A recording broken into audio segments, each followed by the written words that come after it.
তিন প্রতিবন্ধী ভাই একে অপরের হাত ধরে ছুটে আসছেন মায়ের সমাধির কাছে। সমাধির পাশে বসে করছেন আহাজারি ও বিলাপ। তবে এই আহাজারি মায়ের বিয়োগ ব্যথার কারণে নয়, বরং দুমুঠো খাবারের জন্য। শুনতে অবাক লাগলেও এটাই সত্যি। এলাকাবাসী যখন তাদেরকে খাবার দেয় তো তখন তারা খাবার খেতে পারে, এবং যখন খাবার না দেয়, পরিবার থেকে যখন খাবার না পায়, তখন খাবারের যে বাটি আছে, থালা আছে, তা নিয়ে তারা তাদের মা বাবার সমাধির কাছে গিয়ে আর্তনাদ করে। এই আর্তনাদ দেখার মতো না, এই আর্তনাদ খুবই ভয়াবহ, এবং এগুলো কোনো ব্যক্তি এগুলো সহ্য করে থাকতে পারে না। জেনে আরও অবাক হবেন, এই তিন ভাইয়ের নামে প্রতিবন্ধী ভাতা বরাদ্দ থাকলেও তা আত্মসাৎ করেন অন্য কেউ। প্রথমে জানতে চেষ্টা করলাম যে তিনজন আসলে আমাদের প্রতিবন্ধী ভাতাটা পাচ্ছেন কিনা। পরে আমরা খোঁজখবর নিয়ে দেখলাম যে তিনজনই আমাদের প্রতিবন্ধী ভাতার আওতায় আছে। যে একটা সমস্যা ছিল যে ওনাদের যে নাম্বারটা দেওয়া ছিল, নাম্বারটা ছিল অন্য একজনের নামে, যিনি টাকাটা উত্তোলন করে আমাদেরকে দিতেন না।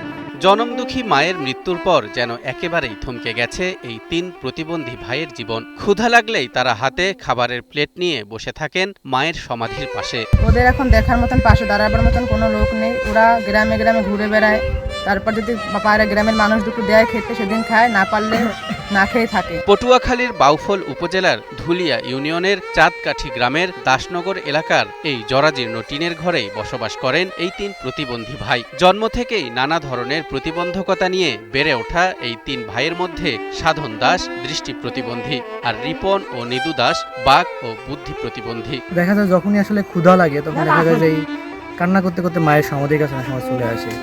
প্রতিবেশীদের খাবার দুই এক বেলা দেয়, কিন্তু এভাবে আসলে কতদিন প্রতিবেশীরাও পাশে থাকতে পারবে সেটা নিয়েও আমরা সন্দিহান। তো এইরকম এই সময় এসে মানুষ যে এতটা অসহায় হতে পারে তা আসলে ওদের না দেখলে আসলে বিশ্বাস করা বড় দায়।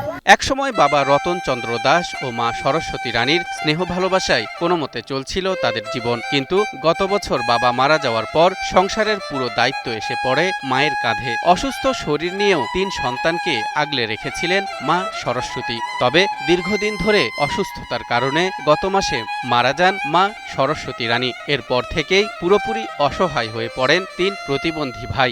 ওরা যখন মা বাবা ছিল তখন ওদের মা বাবা খেতে দিয়েছে, কিন্তু এখন ওদের মাও নেই, বাবাও নেই।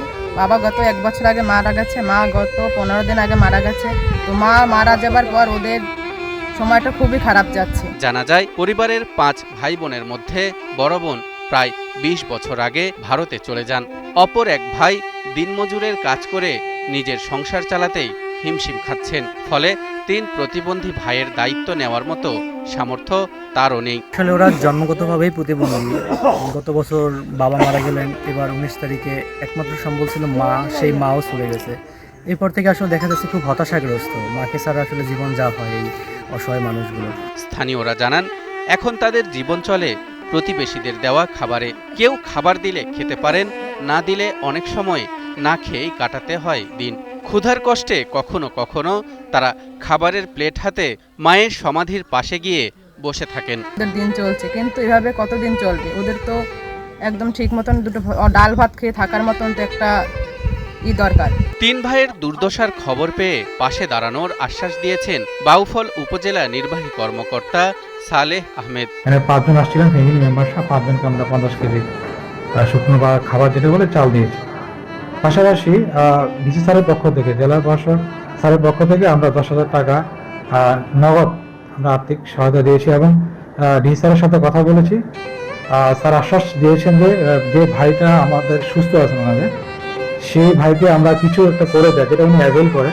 হতে পারে সেটা কোনো ভ্যান গাড়ি, হতে পারে সেটা অটো, হতে পারে সেটা গরু, অথবা হতে পারে অন্য কিছু, যেটা উনি করতে পারেন, যে ভাইটা আসলে দেখাশোনা করেন। এদিকে স্থানীয় জনপ্রতিনিধি ও বিভিন্ন সংগঠন থেকে কিছু সহযোগিতা পেলেও এলাকাবাসী বলছেন দীর্ঘমেয়াদে তাদের বেঁচে থাকার জন্য প্রয়োজন স্থায়ী সহযোগিতা। আমি সমাজের বিত্তশালী লোকদের কাছে আহ্বান করছি, সবাই যে যার জায়গা থেকে পারেন তাদেরকে সাহায্য করেন, যেন তারা ভালোভাবে একটু বাঁচতে পারে, এবং ভালোভাবে 3 বেলা ভাত খেয়ে, ডালে ভাত খেয়ে তারা যেন বাঁচতে পারে।